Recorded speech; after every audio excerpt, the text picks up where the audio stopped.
우리는 어느 때보다도 복음에 위협받는 그런 시대를 살고 있습니다.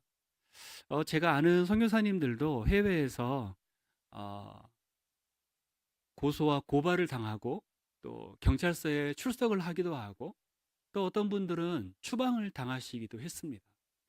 추방을 당하고 끝나는 게 아니라 블랙리스트에 올라가서 다시는 그 나라에 입국할 수 없게 된 분들도 있습니다. 뿐만 아니라 우리나라에서 기독교의 위상, 또 한국 교회의 위상도 굉장히 많이 떨어져서 오히려 이제는 사람들 앞에서 내가 그리스도인이다, 나는 교회 다닌다, 나는 예수님을 믿는다라고 말하는 게 부담스러울 정도로 굉장히 어려운 상황 속으로 치닫고 있는 것을 우리는 우리의 피부로 경험하고 또 그러한 소리 소문들을 많이 듣기도 합니다. 그러는 가운데에서도 믿음을 지키기 위해서 몸부림치는 수많은 사람들이 있습니다. 여러분도 그 가운데 포함되시리라 저는 믿습니다. 할렐루야. 역사적으로 볼 때 기독교가 지금까지 이 복음이 전해지고 많은 사람들에게 예수님을 전했던 데에는 수많은 사람들의 희생과 노력이 있었던 것을 우리는 교회사를 통해서도 알 수가 있고 역사를 통해서도 우리는 알 수가 있습니다. 18세기에 기독교 선교사에 있어서 굉장히 큰 영향을 주었던 모라비안 교도들이라는 분들이 있습니다. 이분들은 정말 어, 그 자기가 살고 있는 그 시대 가운데 예수님이 다시 오실 것 같은 그런 기대감을 가지고 불과 같이 살았던 사람들이었습니다. 이 사람들의 신앙과 또 헌신의 본보기는 지금까지도 또 앞으로도 계속해서 사람들에게 알려지고 전해질 것입니다. 심지어 이분들은 어떻게까지 헌신을 했냐면 노예들을 위해서 자신을 파는 그런 사람들도 있었던 것입니다. 18세기 초에 두 명의 모라비안 교도 선교사인 요한 레온 하로트와 도버 다비드 니치만은 서인도 제도의 노예들에게 복음을 전하기 위해서 자기 자신을 스스로 자발적으로 노예가 되기로 그렇게 결심을 하고 실제로 노예가 되었습니다. 그러면서 이렇게 이야기를 했습니다. 우리가 이들과 함께 살고 죽지 않는다면 그들에게 복음이 전해질 수 없습니다. 사실 굉장히 충격적이고 어쩌면 너무 극단적인 거 아니야? 뭐하러 그렇게까지 해? 라는 생각이 들 수도 있습니다. 요즘에 일어나지 않는 일들이기 때문에. 그렇지만 이런 믿음의 선배들의 헌신과 또 하나님 앞에 충성됨은 지금까지도 귀감이 되고 많은 사람들의 믿음과 신앙에 영향을 주었습니다. 오늘 우리는 우리가 처음에 낭독했던 그 말씀, 저는 저 혼자 낭독하면 되는 줄 알았어요.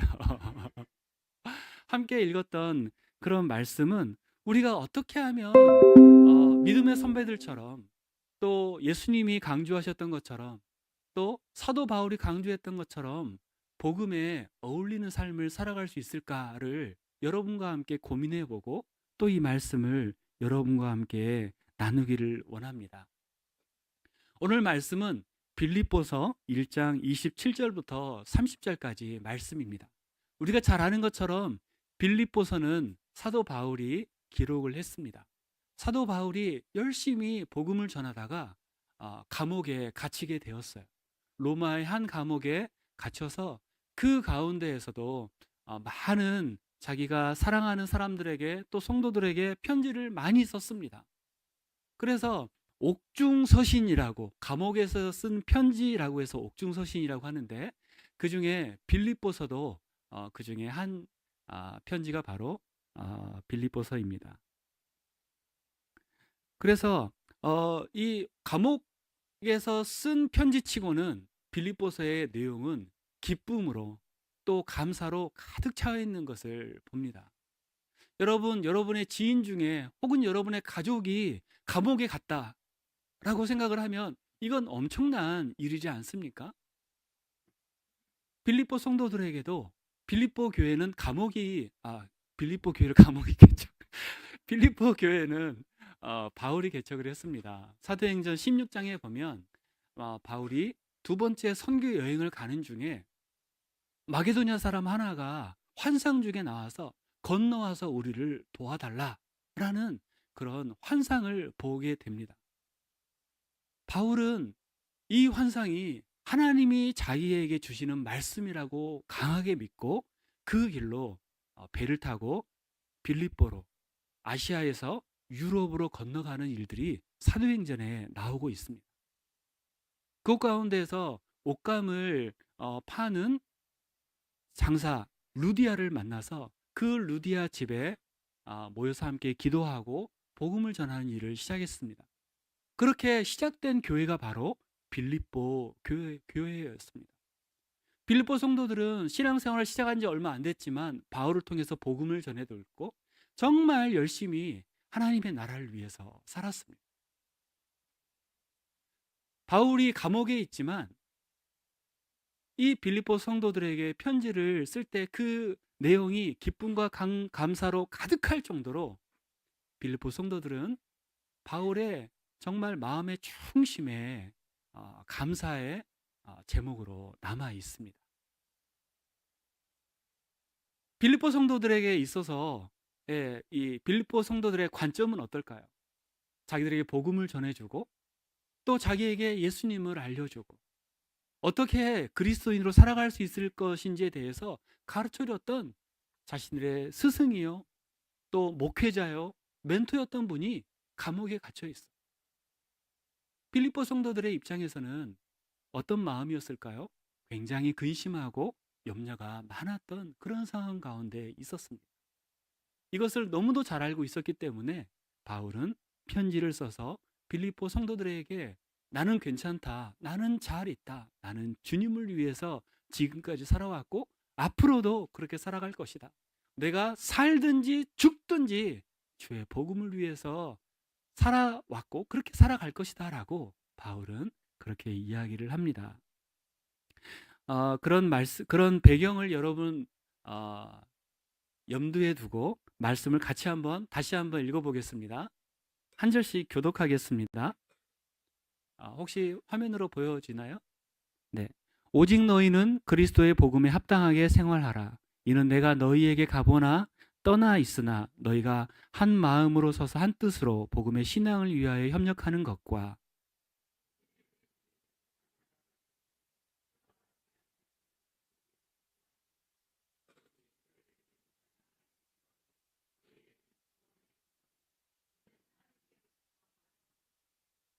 그리스도를 위하여 너희에게 은혜를 주신 것은 다만 그를 믿을 뿐 아니라 또한 그를 위하여 고난도 받게 하려 하심이라.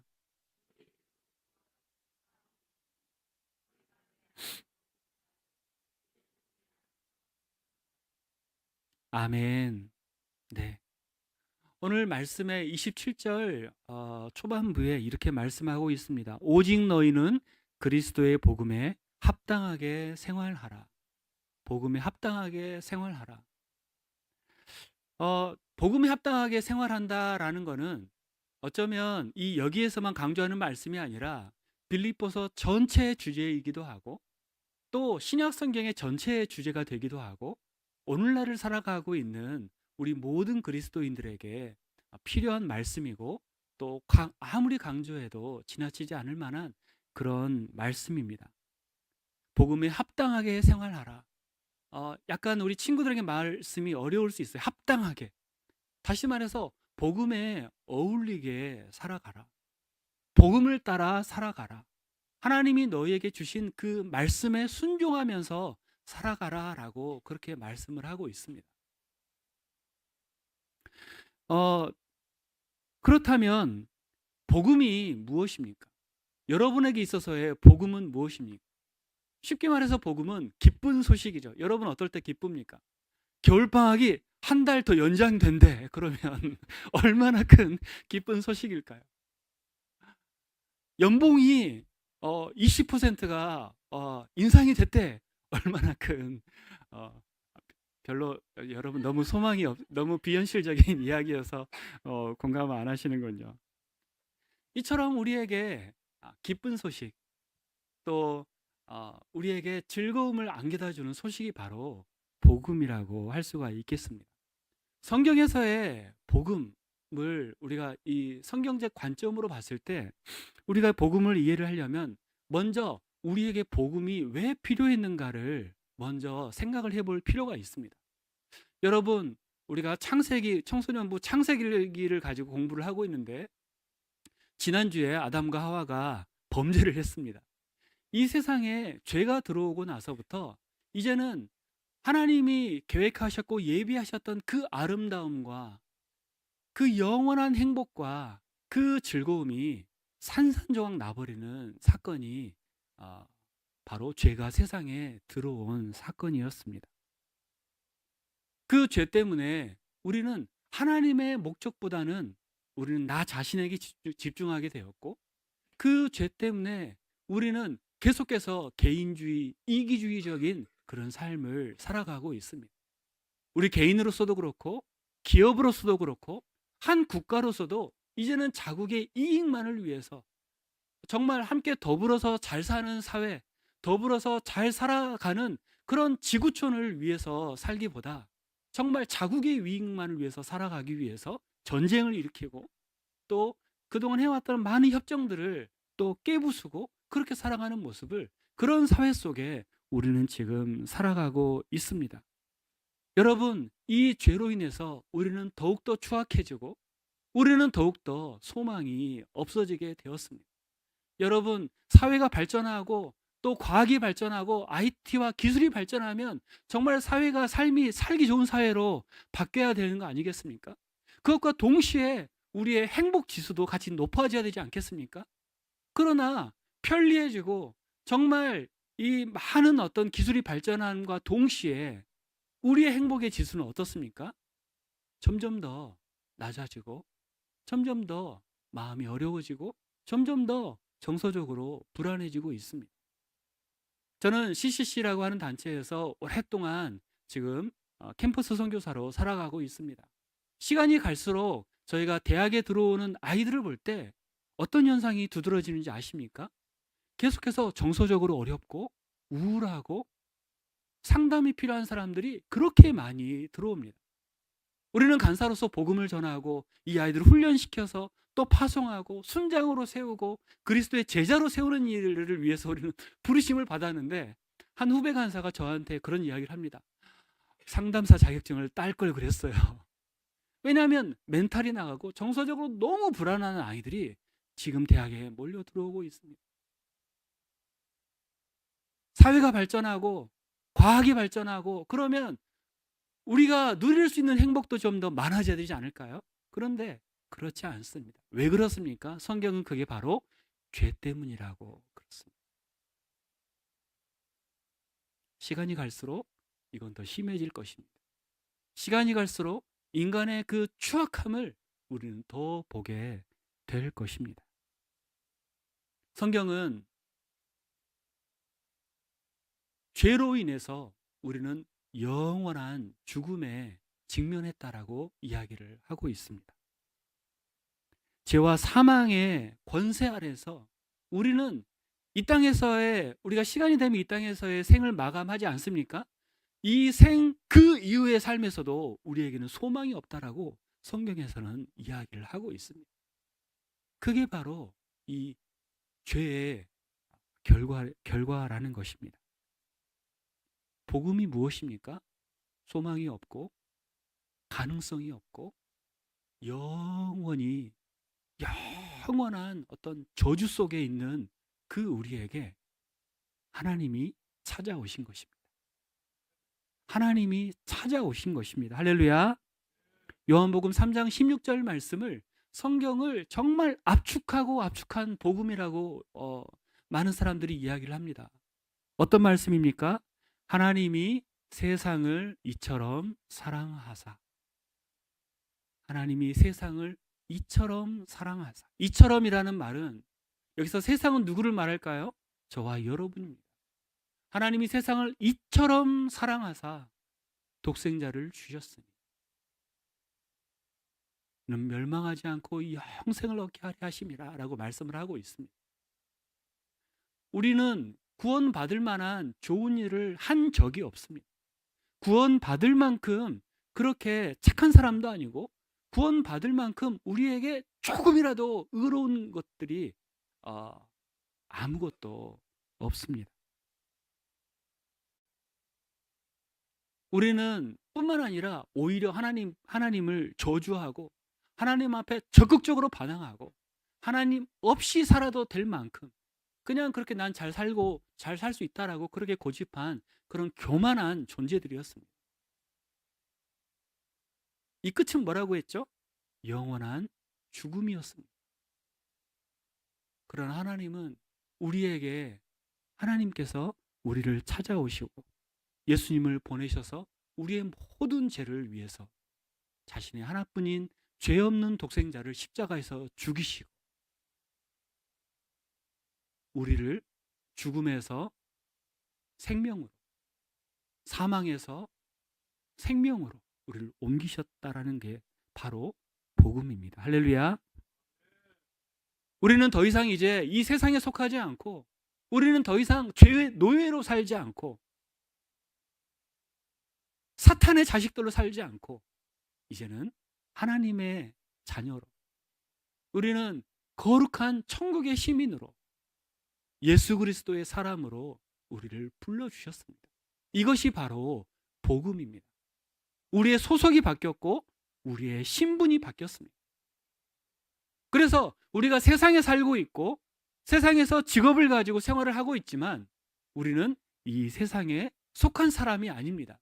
왜냐하면 예수님께서 우리의 신분과 지위와 위치를 바꾸셨기 때문에 우리는 더 이상 세상에 속하지 않았습니다. 우리는 하늘에 속했습니다. 우리는 하나님께 속했습니다. 우리 옆 사람에게 한번 고백합시다. 당신은 하세요 빨리. 당신은 하나님께 속했습니다. 하나님의 자녀입니다. 천국의 시민입니다. 할렐루야. 그래서 우리의 신분과 지위와 소속이 바뀐 이 상황에서 바울은 그렇게 도전합니다. 복음에 합당하게 살라. 복음을 따라 살라. 나는 비록 지금 감옥에서 너희에게 편지를 쓰지만 난 괜찮다. 내가 너희에게 그동안 가르쳤던 것처럼 말씀을 따라 살라. 라고 바울은 빌립보 성도들에게 권면을 하고 있는 것입니다. 그러면 복음에 어울리는 삶, 복음을 따라 사는 삶, 복음에 합당한 삶이란 어떻게 사는 것을 그 삶이라고 우리가 이야기를 할 수 있을까요? 많이 있겠지만 저는 오늘 두 가지를 가지고 여러분에게 나와왔습니다. 27절 말씀 한 번 더 같이 읽어보겠습니다. 오직 너희는 시작. 오직 너희는 그리스도의 복음에 합당하게 생활하라. 이는 내가 너희에게 가보나 떠나 있으나 너희가 한 마음으로 서서 한 뜻으로 복음의 신앙을 위하여 협력하는 것과. 첫 번째로 복음에 어울리는 삶은 성도들이 한 마음으로 굳게 서서 한 뜻으로 연합하는 것입니다. 연합하고 단결하고 단합해야 된다라고 바울은 강조를 하고 있습니다.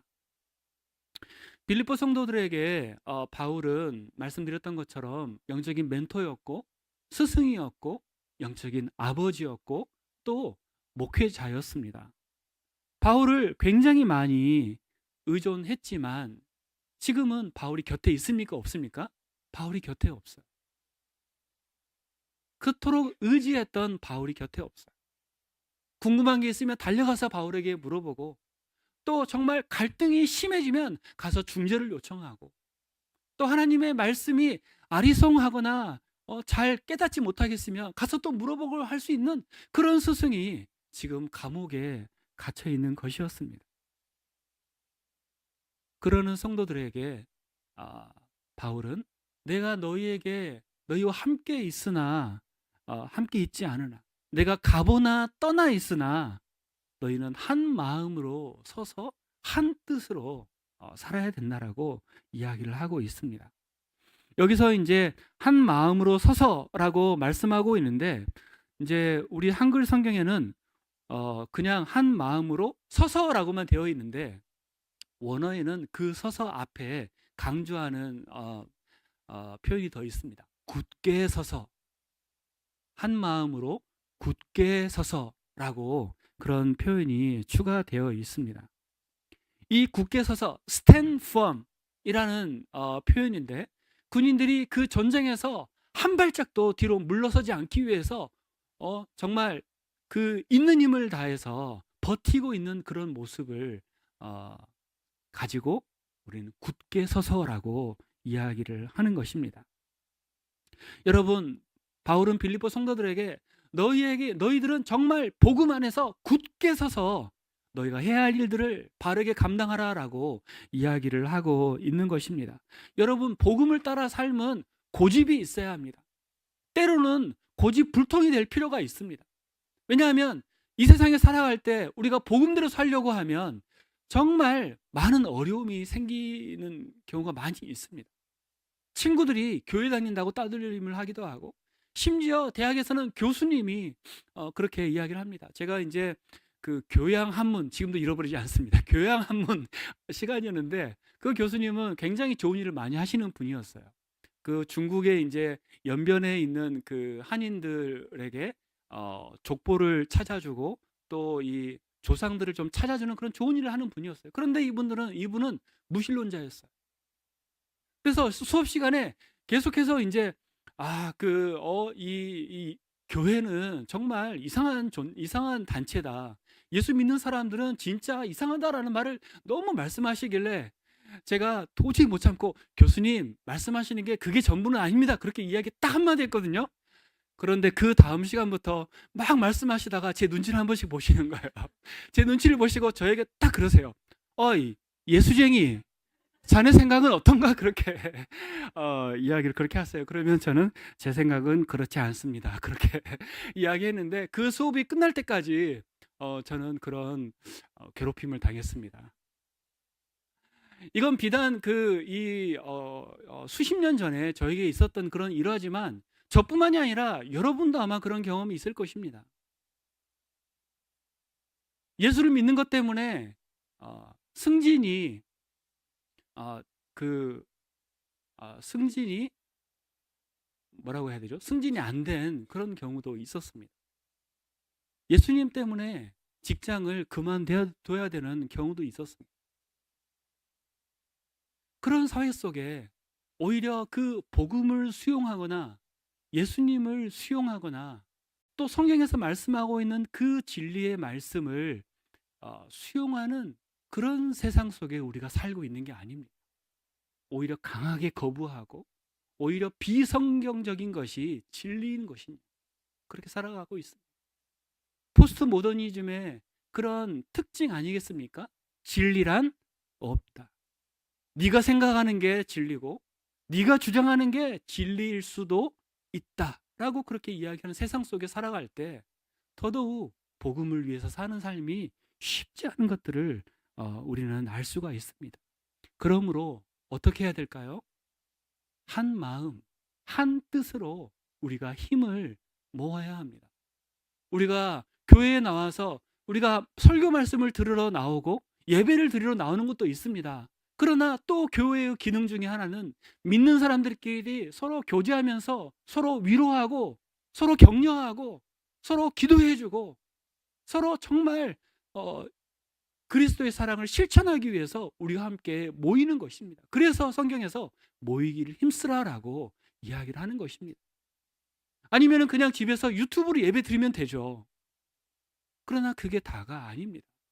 계속해서 우리는 하나가 되어야 될 필요성에 대해서 하나님은 우리에게 강요하시고 또 강조하시는 것을 우리는 볼 수가 있습니다. 하나됨, 또 연합, 또 단합, 이것은 예수님의 뜻입니다. 요한복음 17장에 예수님께서 잡히시기 전날 밤에 제자들을 위해서 간절히 기도하시던 내용이 바로 이 내용이었습니다. 아버지여, 내가 사랑하는 이 제자들이 내가 떠난 후에도 하나가 되게 해 주십시오. 아버지여, 내 제자들을 통해서 나를 믿고 아버지를 알게 되는 그 후대의 믿음의 사람들도 하나가 되게 해주시고 서로 사랑하고 서로 모이기를 힘쓰고 아버지의 이름을 전파하는 그런 삶을 살게 해 주십시오 라고 예수님이 기도하셨습니다. 이건 예수님의 뜻이에요. 바울의 뜻이 아니에요. 하나님의 뜻이에요. 어떻게 우리가 하나가 될 수 있습니까? 우리가 서로 사랑할 때, 우리가 서로를 나보다 남을 더 낮게 여길 때, 교만하지 않고 겸손한 마음으로 형제의 발을 씻을 때, 그럴 때 우리는 하나가 될 수 있습니다. 그래서 예수님이 이렇게까지 말씀하셨습니다. 요한복음 13장 35절에 너희가 서로 사랑하면, 따라서 하실까요? 너희가 서로 사랑하면 이로써 모든 사람이 너희가 내 제자인 줄 알리라. 할렐루야. 우리가 어떤 때 사람들이 우리가 제자인 줄 안다는 거예요? 너희가 서로 사랑할 때. 너희가 서로 사랑할 때. 사실 교회가 왜 욕을 먹습니까? 성경에서는 사랑하라고 분명히 말하는 거 믿지 않는 사람도 다 알고 있고, 하나님은 사랑이시라 라고 말씀하고 있는데 기독교인들의 삶 속에 사랑이 보이지 않아. 교회 다니는 사람들의 삶 속에 사랑이 보이지 않아요. 나눠주고 사랑을 표현하고 구제하기보다 자기들을 위해서 더 힘쓰고 자기 교회를 위해서 더 힘쓰고 자기 사람들만 챙기는 그런 모습 속에 더 나아가 어떻습니까? 오히려 교회가 죄를 짓고 사역자들이 범죄하고 그런 모습들이 세상에 알려지면서 계속해서 하나님의 얼굴에 먹칠을 하고 또 하나님을 조롱하게 하는 그런 세상 속에 우리가 살고 있는 것입니다. 이래서는 안 됩니다. 바울은 우리에게 복음에 어울리는 삶을 살라, 복음에 합당한 삶을 살라, 이 말씀은 너희가 사랑으로 하나 되라, 너희가 사랑으로 하나 되고 한 마음 한 뜻으로 그렇게 살아야 한다라고 우리에게 말씀하고 있습니다. 사랑하는 여러분, 하나 되는 것은 선택이 아니고 필수입니다. 왜냐하면 예수님이 우리에게 명령하신 말씀이기 때문에 그렇습니다. 하나 되는데 방해가 되는 게 무엇이 있습니까? 여러분의 교만함입니까? 아니면 수많은 변명들이 있을 수 있습니다. 그럼에도 불구하고 우리가 하나 되고 한 마음 한 뜻으로 서로 사랑하고 서로 돌아보고 서로 전화해주고 서로 커피 마셔주고 웃어주고 손을 잡아주고 중보해주고 그럴 수 있는 여러분이 되시기를 주님의 이름으로 축원합니다. 두 번째 포인트입니다. 두 번째는 복음에 어울리는 삶, 복음에 합당한 삶은 한 마음으로 굳게 서서 대적하는 자들을 두려워하지 않는 것입니다. 대적하는 자를 두려워하지 않는 것입니다. 바울이 없기 때문에 불안하고 또 두려움 속에 있는 빌립보 성도들에게 바울은 그렇게 이야기를 합니다. 사람들이 예수 믿는 사람들을 싫어할 수 있다. 불신자들이 너희들을 오히려 밀어낼 수 있다. 특히나 당시에 바울이 잡혀있는 그런 그 당시 시대적인 어떤 배경 속에서는 로마 시민들은 황제를 신으로 여기고 황제의 모든 명령을 따라야 했습니다. 그러나 그리스도인들은 황제를 신으로 따르지 않습니다. 오히려 수십 년 전에 십자가에서 잔인하게 죽어버린 그 유대인 한 사람을 자기의 신이라고 하고 또 하나님이라고 하면서 따르는 그런 모습입니다. 버릇을 단단히 고쳐줘야 되겠다 해서 그 당시에 바울과 베드로와 이 예수님의 이 제자들, 직속 제자들을 찾아다니기 시작하고 잡아서 가두고, 또 많은 그리스도인들을 오히려 잡아서 그 사람들을 핍박하고 사자밥이 되게 하고, 또 우리 역사 속에 보면 굉장히 잔인하고 끔찍한 일들을 기독교인들을 대상으로 자행을 했던 것을 우리는 볼 수가 있습니다. 그러는 가운데에서 바울이 감옥 가운데 있어요. 빌립보 성도들은 마음은 불안하지 않겠습니까? 내가 그리스도인이라고 말하는 것도 쉽지 않습니다. 모이기를 힘쓰라고 했는데 교회에 오는 것도 쉽지가 않습니다. 그러는 가운데 바울은 그러지 말고 대적하는 자들을 두려워하지 말고 당당히 맞서라라고 말씀을 하고 있는 것입니다.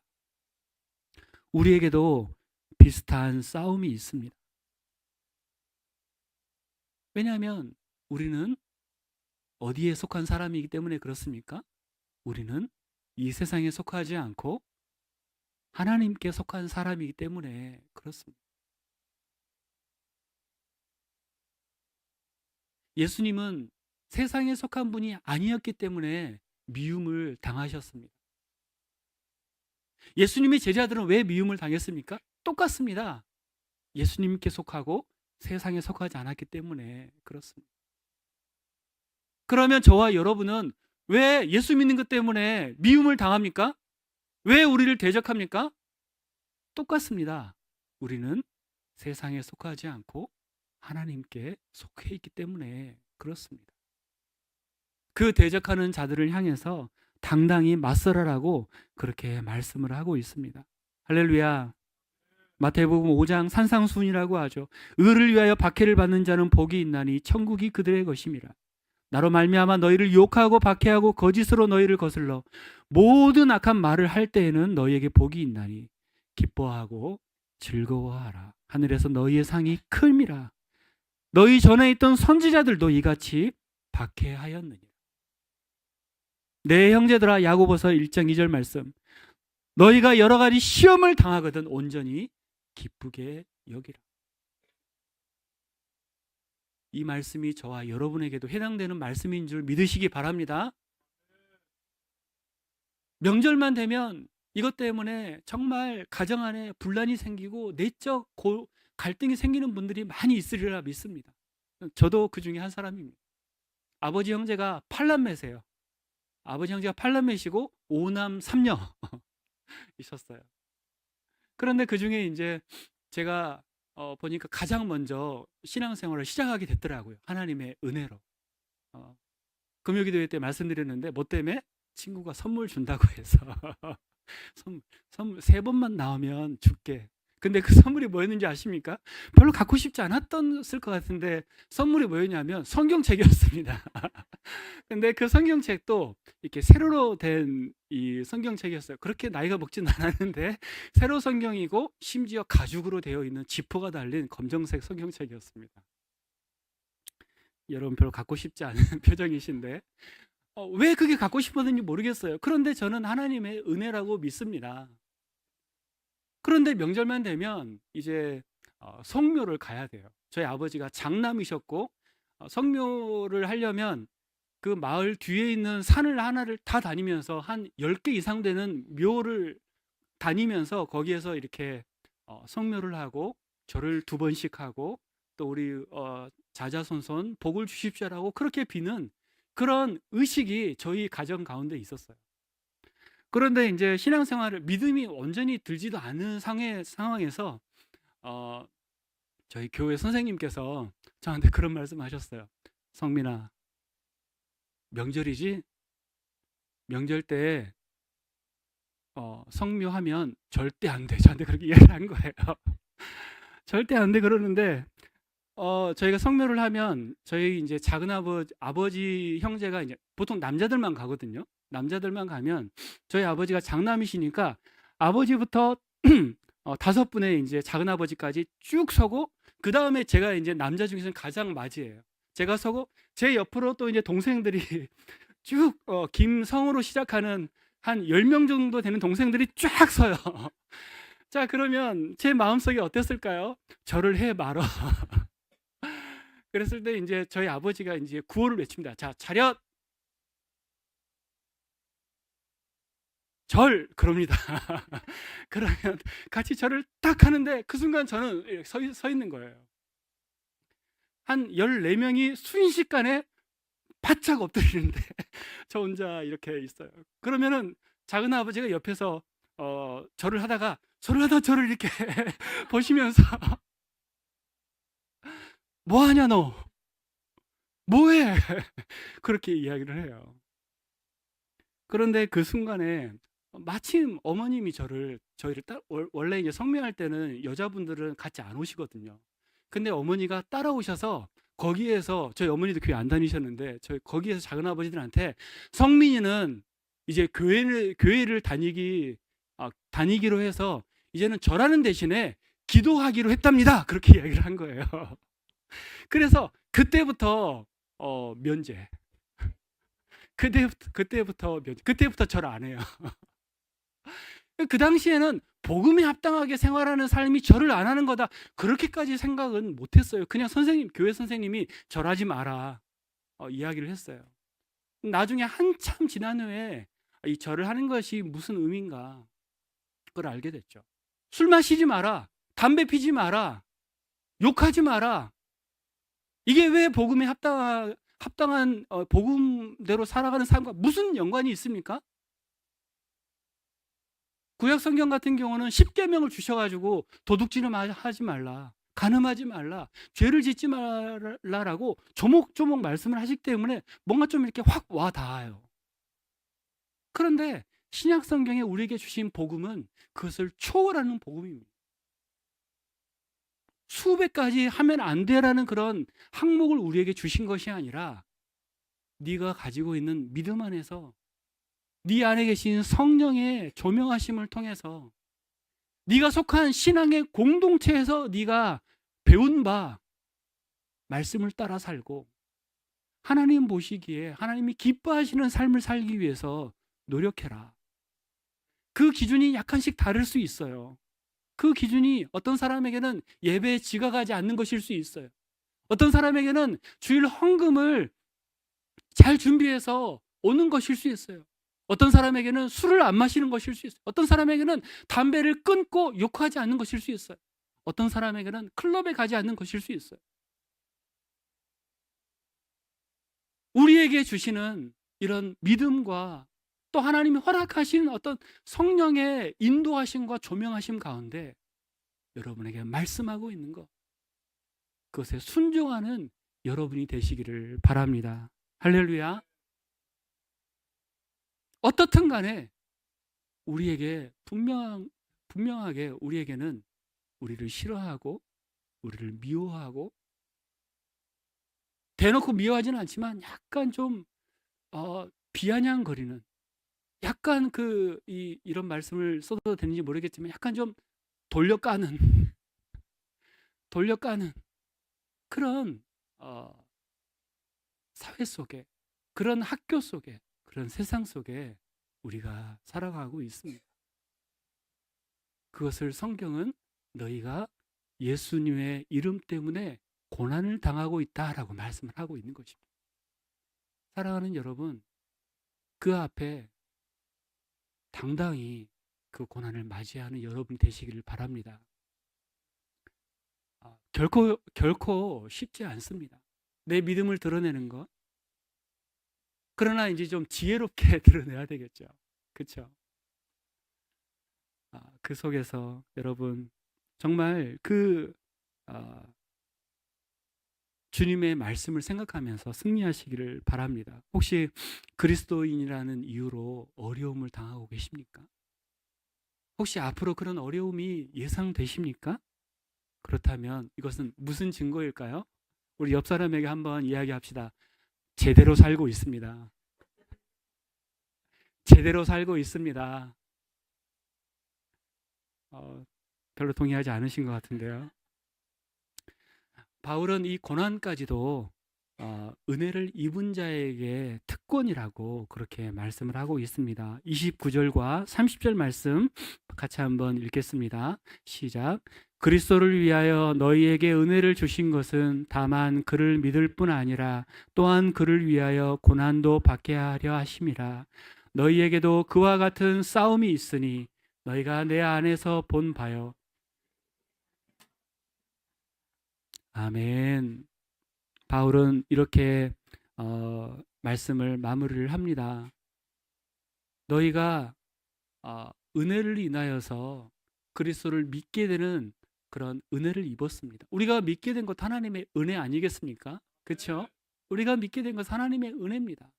그런데 그와 함께 그와 동시에 또 특별한 은혜가 있는데 그리스도인으로서 고난도 당할 수 있는 은혜가 있다라고 바울은 이야기를 하고 있습니다. 우리가 예수님 아니면 고난 당할 필요가 없어요. 그렇지 않아요? 우리가 예수님 때문이 아니면 고난 당할 필요가 없어요. 그러나 예수님 때문에 우리가 사람들에게 미움을 받기도 하고 따돌림을 당하기도 하는 것입니다. 사랑하는 여러분, 은혜를 입은 자들에게 고난은 필수적입니다. 지금까지 그런 삶을 아마 당해왔을 거고 겪었을 거고 혹시 그렇게 큰 고난이 없었다면 여러분 기대하십시오. 개봉 박두입니다. 하나님이 여러분에게 여러분을 사랑하신 만큼 여러분에게 고난을 주실 것입니다. 왜 고난을 주실까요? 그 고난을 통해서 우리는 하나님을 더 의지하게 됩니다. 그 고난을 통해서 우리는 더 하나로 똘똘 뭉치게 됩니다. 그 고난을 통해서 우리는 그 고난의 신비, 천사도 흠모한다고 하잖아요. 그 고난의 신비를 우리는 경험을 하고 예수님을 닮아가고 하나님께로 더 가까이 가는 그런 삶을 우리가 살 수 있는 것입니다. 할렐루야. 짐 엘리엇이라고 하는 사람 아마 여러분 들어보신 적도 있을 것입니다. 미국의 선교사였습니다. 1950년도에 에콰도르의 와오라니라고 하는 그런 부족에게 복음을 전하기 위해서 갔습니다. 그래서 전능자의 그늘이라고 하는 이 사람의 간증집도 있고 또 아주 오래된 영화도 있습니다. 보시면 아마 아실 겁니다. 그 속에서 이 와우라니족들을 전도하기 위해서 오랫동안 그 부족의 언어를 공부하고 많은 것들을 준비해서 도착했습니다. 도착했던 날 이 사람에게 어떤 일이 일어납니까? 그 부족에게 죽임을 당하고 맙니다. 나중에 이 사고를 조사했던 사람들이 가서 보니까 이 선교사들이 가지고 있던 소지품 중에 총이 있었어요. 그리고 총알도 장전되어 있었어요. 자기를 죽이려고 달려드는 사람에게 정당방위로 총을 쏴서 자기의 몸을 보호할 수 있었습니다. 그러나 그는 보호하지 않고 오히려 그 죽음을 담담하게 잠잠하게 받아들였습니다. 그 이후에 이 엘리엇의 부인이었던 엘리자벳 엘리엇은 함께 그 죽임을 당한 선교사들의 남편 선교사들의 와이프들과 함께 가족들을 데리고 다시 그 에콰도르 그 부족을 찾습니다. 거기에서 복음을 전하고 또 그리스도의 삶이란 어떤 삶인지를 그들과 함께 살면서 생활하면서 가르쳐주고 보여주기 시작합니다. 그리고 그 짐 엘리엇을 죽였던 그 선교사들을 죽이는데 앞장섰던 그 부족의 지도자는 나중에 목사님이 됩니다. 목사님이 돼서 수많은 사람들 앞에서 간증을 하기도 합니다. 인간적으로 생각할 때 있을 수도 없는 일이고 사실 일어나서도 안 되는 일입니다. 그러나 복음 안에서 자기의 생명까지도 하나님 앞에 맡겨드립니다. 그런 우리 믿음의 선배들이 있었기 때문에 지금 저와 여러분이 이곳에서 말씀을 듣고 자유롭게 찬양하고 그럴 수 있는 게 아니겠습니까? 히브리서 마지막 말씀 12장 1절과 2절 말씀을 같이 한번 읽어보겠습니다. 말씀 좀 띄워주세요. 같이 한번 읽어볼까요? 시작. 이러므로 우리에게 구름같이 둘러싼 허다한 증인들이 있으니 모든 무거운 것과 얽매이기 쉬운 죄를 벗어버리고 인내로서 우리 앞에 당한 경주를 하며 믿음의 주요 또 온전하게 하시는 이인 예수를 바라보자. 그는 그 앞에 있는 기쁨을 위하여 십자가를 참으사 부끄러움을 개의치 아니하시더니 하나님 보좌 우편에 앉으셨느니라. 아멘. 여러분, 결코 여러분은 혼자가 아닙니다. 우리에게는 우리를 구름과 같이 둘러싼 허다한 예수의 증인들이 있다라고 말씀을 하고 있습니다. 이제는 저와 여러분 차례입니다.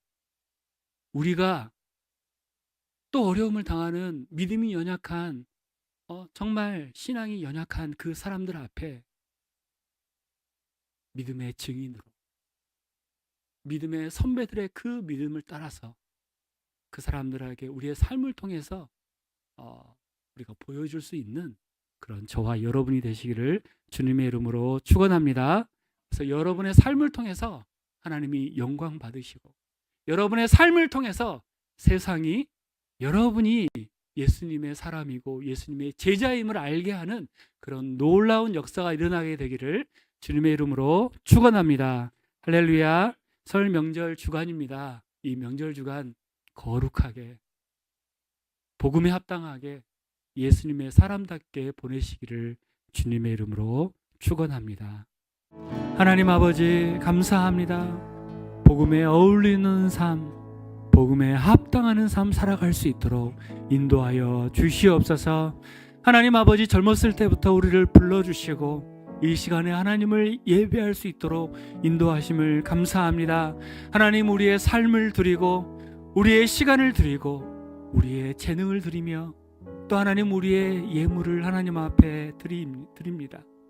물질이 있는 곳에 마음도 있느니라 라고 주님 말씀하셨던 것처럼 우리의 마음이 하나님께 있음을 표현하기 위해 우리의 예물을 드립니다. 하나님, 우리의 예물을 받아주시고 우리의 마음과 우리의 헌신을 주께서 받아주시옵소서. 이 예물이 하나님의 영광과 하나님 세우신 교회를 위해서 하나님 사용될 수 있도록 인도하여 주시옵소서. 예수님 이름으로 기도합니다. 아멘.